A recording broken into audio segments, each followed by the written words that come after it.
AAA gaming is desperate.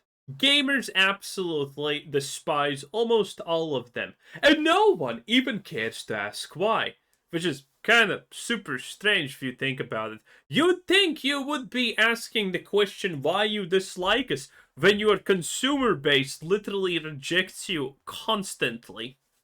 But, well, I'm not a AAA Muppet, so I guess I'm gonna ignore that one for now.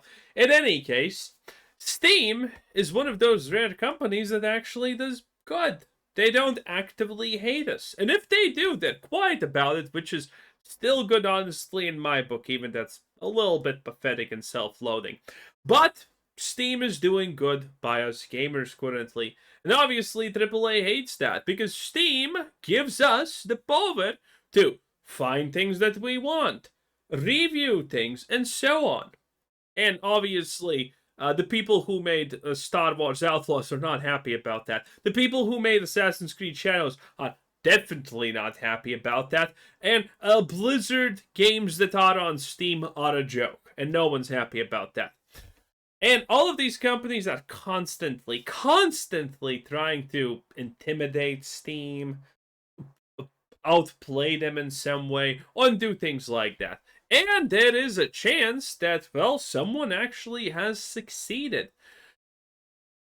Not Twitch, but Steam reviews are some of the most trusted things in the universe. Because you see, when it's normal things, everyday things, like do you like ice cream? Is chocolate chip ice cream better than vanilla?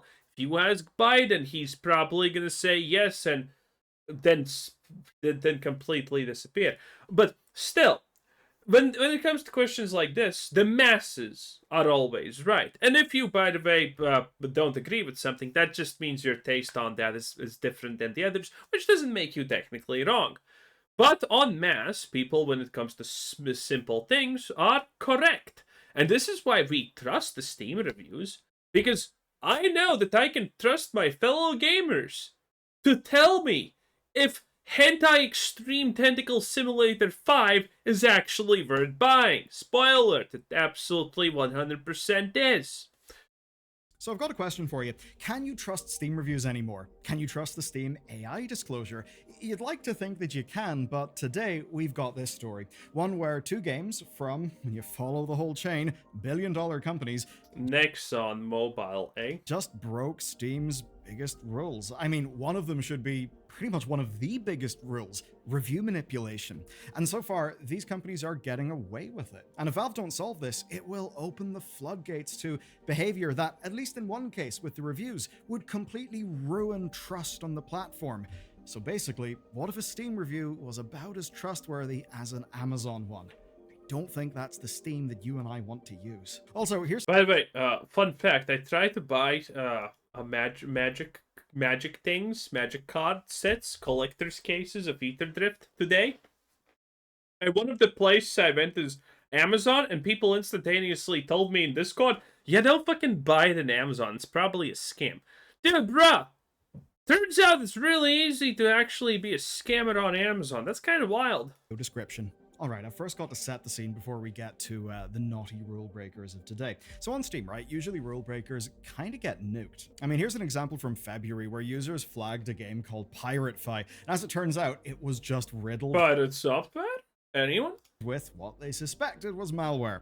So that happened. 4 days after the game launched, Steam killed its store page, then they reviewed everything, and 2 days after that, users who ran the game in their machine got warning emails about potential risk. And this is an example of things going right. You see, Rule 9 of Steam onboarding states that you should not distribute malware.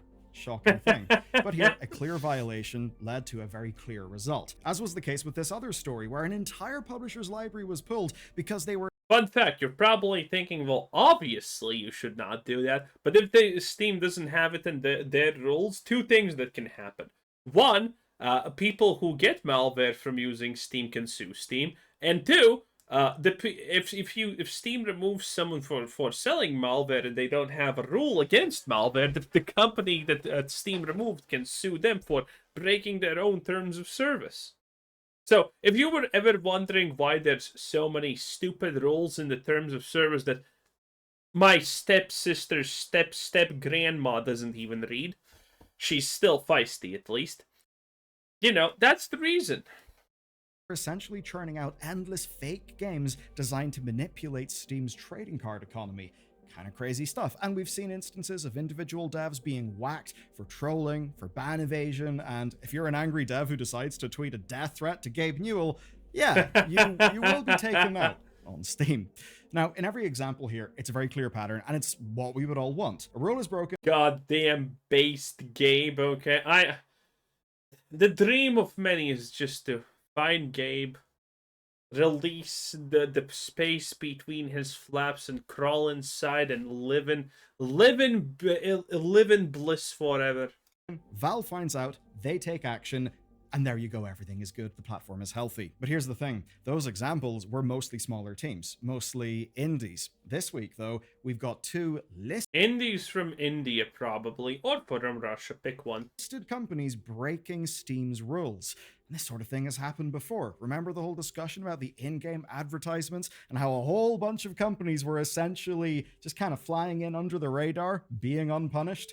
Well, I actually think today's situation is even worse. First up today, we got Nexon, and they're no stranger to controversy, like, say, the MapleStory lawsuits, the Dark and Darker lawsuits, but now it's their abuse of Steam reviews. And I think this is one we should be absolutely scathing and clear about, because it's goddamn ridiculous. So here's how it went down. Last week, Blue Archive launched in Steam, and if you've got no idea what Blue Archive is, good for you, you're free.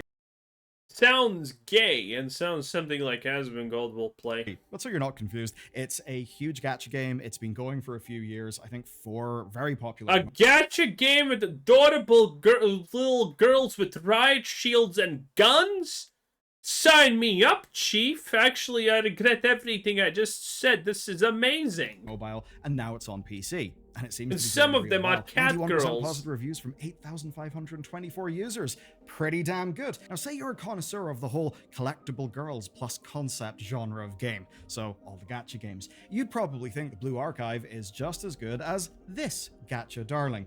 And take a look at this particular YouTube I have no idea what this is. video. It serves as a good example. The title is I played Musashi Pretty Derby because it had 96% positive reviews.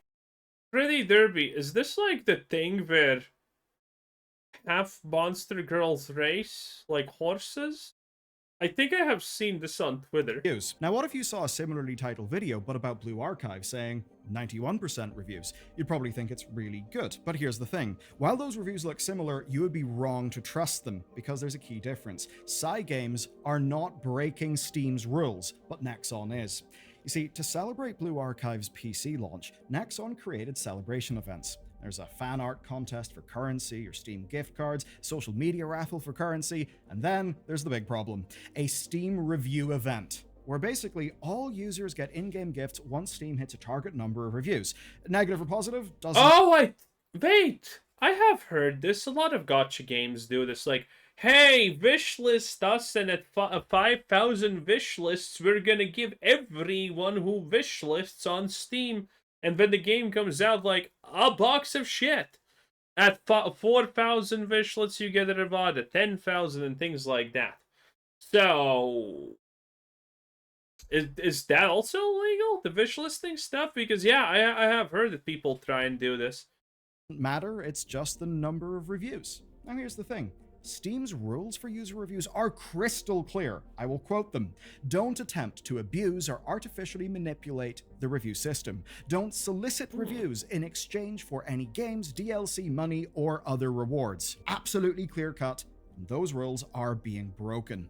And it does kind of make sense why they would try it. I mean, review manipulation is completely commonplace on mobile stores. It's one of the reasons why so many of those games have massively inflated review scores, by the way. They're not actually that good. But of course, it's done for a reason. The good reviews look good. They encourage early adoption. They make something spread more. But of course, on Steam, unlike the mobile stores, it is explicitly against the rules.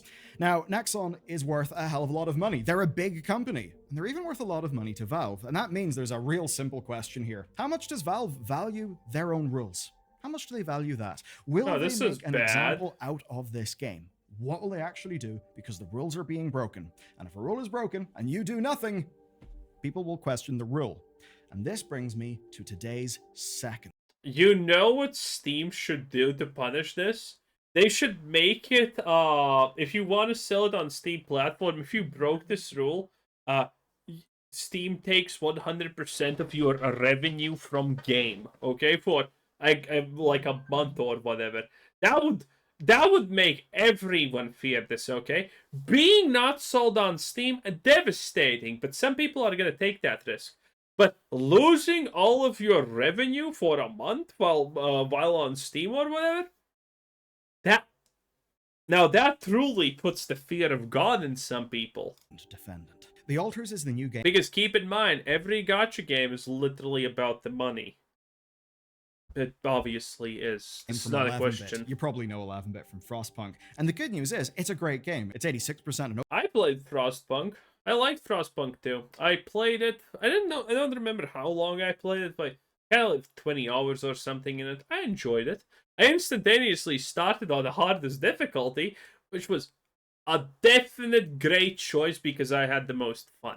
OpenCritic, 88%. I lost so many times. Steam, and that's all from real non-blue archived reviews, which is nice. The problem is 11-bit's mistake with false representation of generative AI. So here's essentially what happened, right? A user noticed that background art contained an AI prompt. It was a bunch of code, but one of the lines was basically the prompt. Now, this was a small asset. It was the kind of thing that basically would normally be covered by lorem ipsum text. So basically, some AI-generated placeholder stuff, and in this case, they basically used AI to generate some technobabble stuff, but then they left it in. And look, if they didn't notice that, and that was the reason why they didn't use the disclosure on Steam, I suppose that would have been kind of understandable. But it actually turns out it's not just that, because something else happened. Non-English users noticed something altogether different. Those same prompts appeared in subtitles on some of the in-game movies. Now, when called out for this issue, 11-bit did confirm that both things were true, that the art was indeed placeholder text that wasn't removed, but that the subtitles was actually deliberate. And here's how they explain it. It's late in development for their game, and the team decides to implement these movies. But they have a problem, and that problem is localization. Their localization partner would not be able to get that stuff done in time. And that essentially meant that with the time they had, 11-bit could either ship no subtitles for them, or they could translate them in-house with the resources that they had, where clearly, of course, they just went to using chatbots for that, which is kind of understandable. A language model is pretty good at translating language. Obviously not as good as a proper creative localization job, but you get the point. They went to that technology.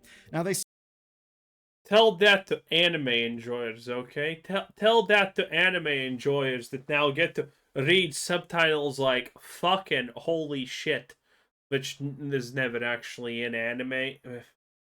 Disgusting. Say that this was only 0.3% of the overall text in the game, and so they decided to just make that call to use the chatbots so that they could have the subtitles. Now, in their statement, they acknowledge that the wrong call was made, and they say that they should have simply let you know. Yeah, duh, they should have. But not just because it's the right thing to do. Actually, they should have because they need to. You see, Steam has got generative AI disclosure rules, and the rule states, pre-generated any kind of content created with the help of AI tools during development. So clearly, 11-bit also broke Steam's rules. And to be clear, Steam's definition as it stands is pretty damn broad. So if your game is using AI services during development, that's something you've got to disclose, seemingly, whether it makes it to the final product or not. It's broad as hell, but that's the wording of the rule. So 11-bit may have intended to do this and then replace the content, but they launched without the disclosure that they needed. And as of the time of writing, there is still no disclosure. Now sure, if they put that disclosure there, maybe they would have lost a few sales on the launch of the game, or something like that. But I've got to imagine that audience trust and not breaking Steam's rules, those things should almost certainly be higher. So that's our two naughty games companies. Now, in a way, this could all just seem like tattling to the teacher, Gabe, these developers are doing a terrible thing in your platform, yeah. No, it's not that. I would like people submitting that to Steam. I want to keep Steam good. I don't know about you. The reason why I bring all of this up. You see, in both cases, there have been no consequences. Nexon has not retracted their overt review manipulation campaign. 11-bit have not updated their store page. How little effort would it take to update the store page? I mean, come on. Now, sure, there's bad PR in both cases, but there's little material consequence coming from Valve. And unfortunately for Valve, a pattern is beginning to form.